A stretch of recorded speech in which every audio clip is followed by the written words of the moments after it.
Le tracé de la course de côte de Viafan, c'est l'un des plus exigeants du championnat de France de la montagne. On a 4 gros points de freinage sur 4 épingles qui sont très déterminantes pour la course.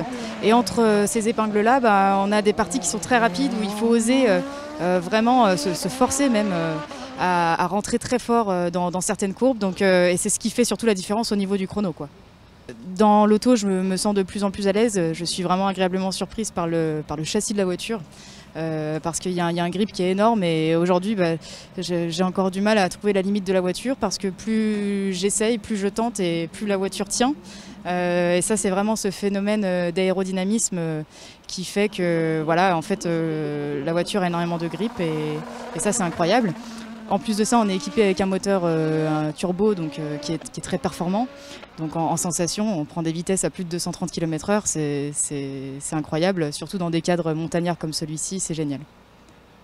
La partie, on va dire, la plus intéressante, c'est surtout le long gauche qui fait tout le tour de la montagne. On arrive en fond de 6 et le but, c'est de perdre le moins de vitesse possible. Et quand on rentre dedans, forcément, la voiture a tendance à nous attirer un petit peu vers le rail. Mais il faut voilà, garder les gaz au maximum pour surtout ne pas casser l'élan de la voiture. Et puis pour pouvoir arriver sur l'épingle avec une vitesse élevée. C'est un des tracés sur lequel on prend, je pense, alors d'une le plus de vitesse, mais aussi le maximum de plaisir et de sensations.